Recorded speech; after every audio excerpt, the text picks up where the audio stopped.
free green tea Go Plum Challenge. Plum, going, hydration. Oi, gente. Bom, eu vim aqui explicar como funciona e o que é análise de Pareto ou diagrama de Pareto. Bom, é uma análise de Pareto que é um gráfico em forma de barras que mostra de uma forma visual o impacto de cada um dos eventos que estão sendo estudados.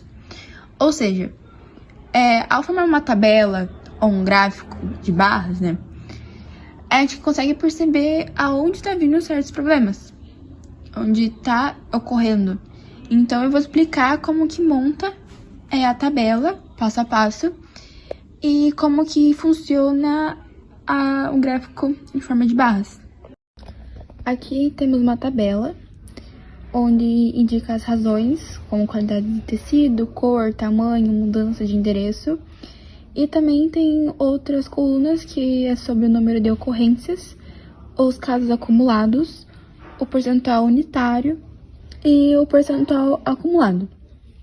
E no lado ali o total, que não coube ali embaixo, que é 200.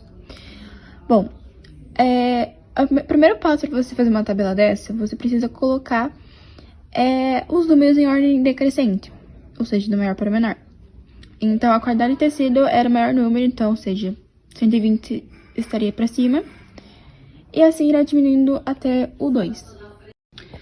Para fazer os casos acumulados, você precisa necessariamente repetir o primeiro número, que é o 120, da outra coluna, que é o número de ocorrências, você precisa como se fosse um 70 em vez de 120. Você teria que repetir o 70 novamente na coluna de casos acumulados, perdão.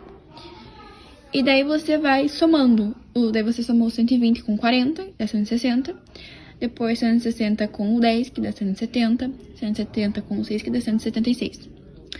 Já no percentual unitário, ele é um pouco mais chato de se resolver. Por quê? Ele precisa saber da taxa. Então, para você descobrir uma taxa, você precisa... O jeito mais fácil é você fazer a regra de 3. Como assim? Você pega o valor total, que é o 200, e daí 200 é 100%. Então, você vai pegar o 120, que seria x. Então, você vai multiplicar 120 por 100, que vai dar 12.000. E depois você divide por 200, que dá 60. E bom, você vai seguindo isso de regra de 3 até o final.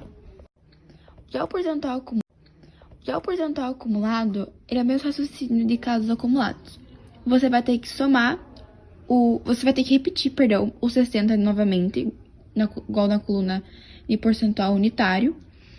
Então, você vai somar o 60 com 80, que daí dá 140, depois 140 com 85, e assim por diante. Como foi dito no começo, o gráfico de Pareto, ele é um gráfico de forma de barras, certo? Então, para você chegar nessa etapa, você precisa necessariamente fazer a tabela, porque para você fazer esse gráfico de barras, você precisa apresentar o percentual unitário. Então, você precisa fazer todos aqueles passos anteriores para conseguir os valores exatos para pôr no gráfico. Então, sobre a tabela de horários de ônibus, a tabela deve conter um cabeçalho dizendo a linha do ônibus e os seus dias de funcionamento, e o local de saída também. Deve conter uma linha traçando e diferenciando as horas dos minutos. As horas devem ficar do lado esquerdo da linha, desenhada no centro da folha, e os minutos do lado direito, desenhada após a linha.